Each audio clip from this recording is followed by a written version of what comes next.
Hello and welcome to all our viewers in Nigeria and around the world to News Cycle on Global Television. We're live in the nation's capital, Abuja. I am Queen Agaba. President of the Senate, Godswill Akpabio, stated that the insecurity level in the country has reduced drastically since President Bola Tinubu took office on May 29, 2023. Akpabio made this statement while contributing to a debate on a motion regarding the recent killings in Benue State. He noted that while the latest attack was an aberration, there was a recorded decrease in the frequency of major killings across the country. The motion was sponsored by Senator Emmanuel Udende, APC, Benue Northeast. The Senate also resolved to compile all resolutions regarding killings across the country for presentation to President Tinubu. The federal government has set the month of March for the definite opening of the Nigeria Education Loan Fund, NELFund, portal for eligible students. The Executive Secretary NELFund, Dr. Akitunde Sawyer, who disclosed this in Abuja, urged eligible students to register to access the fund. The scheme was slated to commence between September and October 2023, but because of unforeseen circumstances, there was a revised timeline to January. Given reasons for the delay in starting the scheme as earlier scheduled, Sawyer explained that the process is technically driven and necessary measures need to be put in place for proper execution. Ministers of health from African countries with the highest burden of malaria have committed to accelerate action to end deaths from the disease. This is contained in a statement issued by the World Health Organization. The ministers gathering in Yaoundé, Cameroon, signed a declaration committing to provide stronger leadership and increase domestic funding for malaria control programs. They also pledged to ensure further investment in data technology, apply the latest technical guidance in malaria control and elimination, and enhance malaria control efforts at the national and sub-national levels. The ministers also pledged to sustainably and equitably address the threat of malaria in the African region, which accounts for 95% of malaria deaths globally. As Interministerial Committee calls for state of emergency on drug abuse, Chairman, Chief Executive Officer of the National Drug Law Enforcement Agency, Brigadier General Mohammed Buba Marwa, retired, has said that the ongoing amendment of the NDLEA Act, when passed into law, will significantly enhance the organizational capability of the agency to curb the menace of substance abuse and illicit drug trafficking in the country. Marwa stated this while making his remarks at the opening ceremony of the Inter-Ministerial Committee, IMC, on drug control meeting in Abuja, while acknowledging the tremendous work of the IMC in the implementation of the National Drug Control Master Plan, NDCMP, 2021 to 2025. He said the collaboration from stakeholders towards achieving the stated goals of the NDCMP is also deserving of appreciation. He outlined some of the activities and achievements of NDLEA in 2023 in line with the National Action Plan on Drug Control. Another positive development is the amendment of the NDLEA Act. This act is being amended for the first time in 33 years. It has gone very well. So far, the House of Reps has cleared it, and we had a small setback in the Senate in terms of a delay. I think it has been referred back to one of the committees, but we will soon sit with them, iron out what needs to be ironed out and represented. So we are confident that it will also be passed by the Senate, and before long it will be presented to Mr. President for his assent. That amendment of the Act will give the NDLEA more bite in our operations. So Nigeria will join other countries in the world in taking stock of the implementation at the national, regional, and international levels of commitments as reflected in the Ministerial Declaration of 2019 to address the global drug problems. Now, the achievements of all of you over these past years in enhancing drug law enforcement, in improving and increasing accessibility to treatment, in rolling out prevention to hopefully the young generation in great numbers, and now most recently starting to look into issues of harm reduction and of issues of alternative development. I think these are all really milestones that you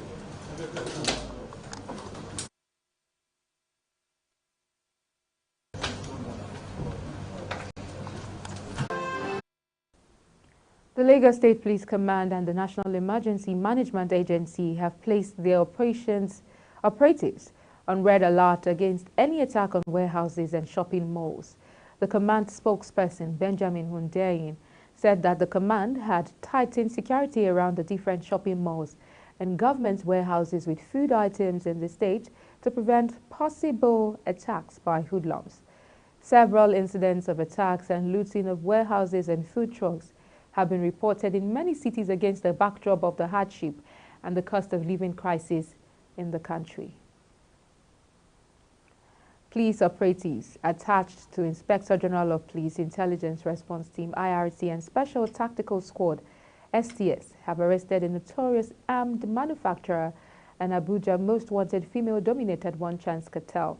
Addressing newsmen in Abuja while parading 26 suspects, the force's public relations officer, ACP Olumuyiwa Adejobi, stated that the arrests were made in response to the urgent need for heightened security measures nationwide. Kike Lomo Okere has details. Who is Oga? You. Oh yeah. How did you start? How did you involve your wife? The force PRO highlighted the anti-kidnapping unit of the force, composed of highly trained personnel equipped with advanced technology, swiftly acted on intelligence and apprehended the suspects in various locations. Upon their arrest and consequent interrogation, the suspects confessed to being specialized in carrying out one-chance operations and have been running it for a year. The police arrested prime suspects one Sunday Equal 35 and Ninola Angel Agabi 27. The police recovered POS machine which the suspects confessed they used in accessing their victims' accounts and one Mazda saloon car with registration number KUG 887BQ which they used for their illicit operations. Was come out in the morning, I will carry 4 people in back and plus 1 woman for front with me, and I will look for 1 person to carry more. In the process that I carry the another person for front. When we go small, and I tell my fellow person that is in front with me, say, I better shift, adjust for me small, let me shift the chair, because they are tight. In the process, then they adjust. That is where the person phone can lose. It's only what I can be able to do. It's only phone that I'm still in, sir. I don't do anything more than that. Girlfriend. Okay. Before early last year, I was working with them. Early last year, they used to do shifting chair, One Chance. Shifting chair. One chance. Oh, you are aware of shifting chair, One Chance. Yeah. You hear another grammar. Shifting chair, One Chance. One Chance. Okay. That one that they complete in the motor, in the vehicle that they used to work in the. That was the work I used to follow them before I work. But you are doing that business too with them. Yes, I used to. The only thing they say the PS not be your own. Yes, it's my. So how? We carry one person. One house, please. Front, 4 at the back. So the next person will enter the front car. When they enter the front car, they will now ask you to shift they will adjust the seats to the front. So when the 2 people are sitting on the seat, their leg will be touching the dashboard. The dashboard. Then the driver will say you should shift the seats, go back so that they will be balanced for the seat. So on the way shifting the chair, maybe you will ask the woman, let me help you and hold your back so that you can shift the chair very well. So on the process, we remove the phone. So that is what we do. Yes, you can know. Because when you are stand on the way to stop car, you only see them, the back, 3 people. The front, 1 woman. The front, 1 woman. But the front must always be a woman. A front must be a woman. The front seat must be a woman. Yes, sir. So they will not ask you to join again. And possibly a woman will join again, not a man. Yes. So that you don't go say, I'm not going to sit down with man. So woman, yes. It's very easy. Take note of all these things. Very important. Overloading 2 or 3 at the back. You don't hear. Anybody will go enter motor again, we not hear. Now hence I with this one. It's very clear. 3 or 4 at the back, then 1 in the front. There's no need for you to go and park yourself like Titus again. They will tell you shift. You go hear them. That's what we call shifting chair. Then you notice that the front seat must be a woman that will be in the front. They don't pick men in the front. Now woman go there for front. So when you see vehicle will carry woman for front and 4 or 3 for back, make it pass. Don't be in a haste to join that kind of a vehicle. You cannot know their vehicles except these signs we have given to you. It's important. Thank you, Return. Relatedly, on the 9th of February 2024, operatives of the FDI-IRT received intelligence on the activities of a syndicate of transborder gun runners operating in Plateau State to other parts of the country, and by extension supplying arms and ammunition to some criminal elements beyond the border of the country. According to Adejobi, the IRT operative utilized the information and arrested principal suspect in his house at Kuru Jos, Plateau State. Another suspect, Chungwang, who supplies ammunition, was also arrested. For how long have you been using them to make guns? 2019, sir.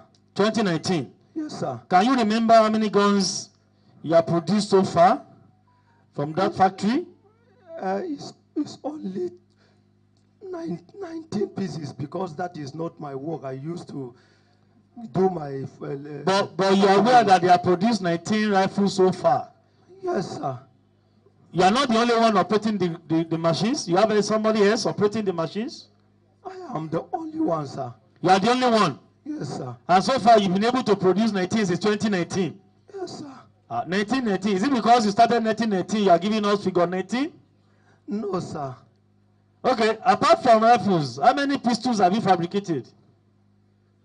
No, I mean the pistols. That is what I mean. You have made 19 pistols. Yes, sir. Then how many AK, how many rifles so far? I don't fabricate any one again, sir.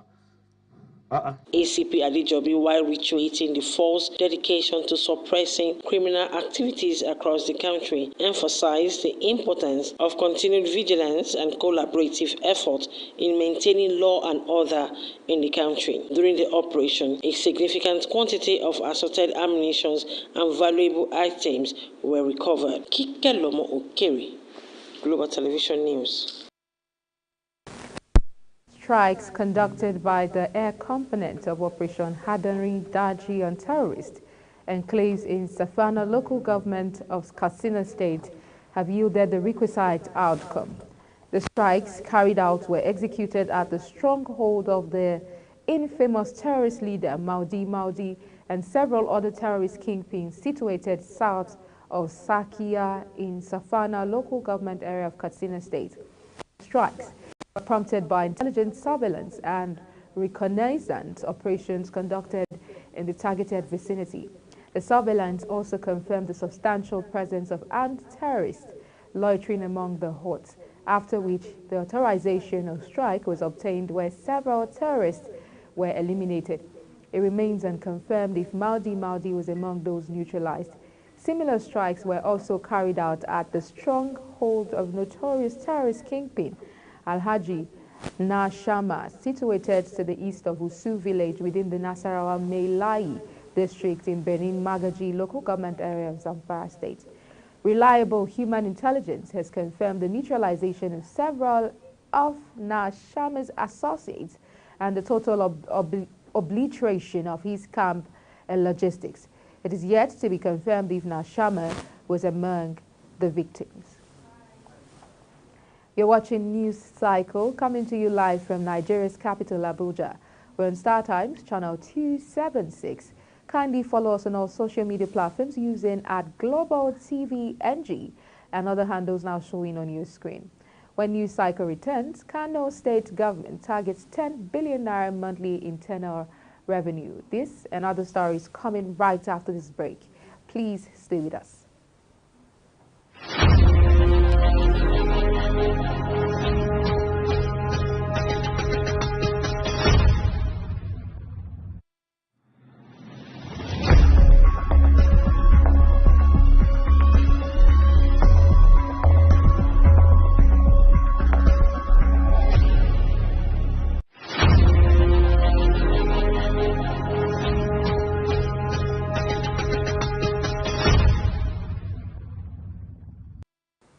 Many thanks for staying with us. Now, if you've just joined us, this is Global Television, bringing you live broadcast of the news cycle. On the foreign scene, the widow, of Russian opposition leader Alexei Navalny's widow, Yulia Navalnaya, has urged people to join mass election day protests against President Vladimir Putin. According to a video on YouTube, Navalnaya called on Russians to gather at polling stations on March 17 and spoil their ballots or vote against Putin. Putin is contesting for his 5th term in office and stands the chance to win after he has allegedly terminated his critics and rivals. Navalnaya promised to continue the work of her husband, Putin's toughest opponent, who died last month in an Arctic prison camp. Israel's government has advanced plans for more than 3,400 new homes and settlements in the occupied West Bank. About 70% of the homes will be built in Ma'ale Adumim, east of Jerusalem, with the rest in nearby Kedar and Efrat, south of Bethlehem. A minister has said the construction is a response to a deadly Palestinian attack near Ma'ale Adumim 2 weeks ago. He condemned the plans, which are the first to be approved since June. Israel has built about 160 settlements housing some 700,000 Jews since it occupied the West Bank and East Jerusalem, land the Palestinians want as part of a future state in the 1967 Middle East War. Deadly explosions have rocked Ukraine's southern port city of Odessa as President Volodymyr Zelensky was meeting Greek Prime Minister Kyriakos Mitsotakis. Ukraine's Navy says 5 people were killed. Mitsotakis said the pair heard the sound of sirens and explosions, while Russia said it targeted a maritime drone facility in a commercial port area of the city during an attack. President Zelensky accused Russia of not caring who they target, saying Moscow had either gone crazy or they don't control what their terrorist army is doing. During a joint news conference, the Greek Prime Minister said they heard the sound of sirens and explosions that took place near and did not have time to get to a shelter. Let's take a quick look at the business desk. The federal government has declared that it will withdraw the operating licenses of power distribution companies that were intentionally not supplying electricity to consumers across the country, leading to widespread blackouts in Nigeria. It stated that despite efforts by the Federal Ministry of Power and Electricity generating companies, some DISCOs were not distributing the power supplied to them by the Transmission Company of Nigeria, which has resulted to abysmal supply since this year.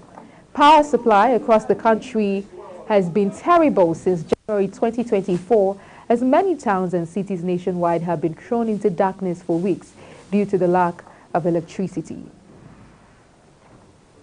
The Kano State Internal Revenue Service, KIRS, has expressed its commitment to achieve a monthly 10 billion naira internally generated revenue against the current 2 billion naira earning to the state. Executive Chairman of KIRS, Sani Dambo, made ambitious revenue targets during the 154th meeting of the Joint Tax Boards, JTB, in Abuja. Notably, the state recorded 2.6 billion naira in revenue for January 2024, with February's figures still pending. Expressing optimism, however, The KIRS boss outlined his future goals to generate about 5 billion naira per month. Lastly, on entertainment, Nigerian comedian Ogene Onaibe Desmond, popularly known as Des Talker, has shared his deeply personal journey battling depression and grappling with suicidal thoughts. Des Talker recently revealed that after graduating from the university with a degree in public administration, he faced immense challenges securing a job, leading him to work as a commercial motorcyclist, commonly known as Okada rider. The comedian elaborated on the pressure, including the frustrations from family members, which exacerbated his mental health challenge. He bravely admitted it wasn't easy. He said there were lots of distractions and it got to a point where he was suicidal 3 times. In sports, Pep Guardiola said Manchester City earned their place among the perennial contenders for Champions League glory after reaching the quarterfinals for a 7th consecutive season on Wednesday. Guardiola could even afford the luxury of resting a host of star names in a 3-1 victory over FC Copenhagen at the Etihad that completed a 6-2 aggregate rout. Goals from Manuel Akanji and Julian Alvarez killed the tie as a contest inside 10 minutes before Erling Haaland drilled in his 29th goal of the season. Mohamed Salah is back in full training with Liverpool ahead of their potential title showdown with Manchester City on Sunday.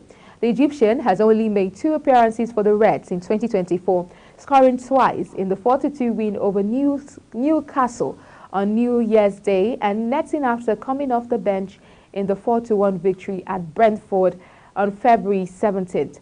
It was after that game in West London that Salah suffered issues with the hamstring injury that ended his Africa Cup of Nations tournament in January, and he has been forced to watch on in recent weeks as Liverpool have won the Carabao Cup, progressed in the FA Cup and maintained the strong league in League 4. That's it on News Cycle, and it came to you live from Nigeria's capital, Abuja. We're on Star Times, channel 276. Kindly follow us on all social media platforms using @GlobalTVNG and other handles now showing on your screen. I'm Queen Agaba. Thank you for watching and see you again.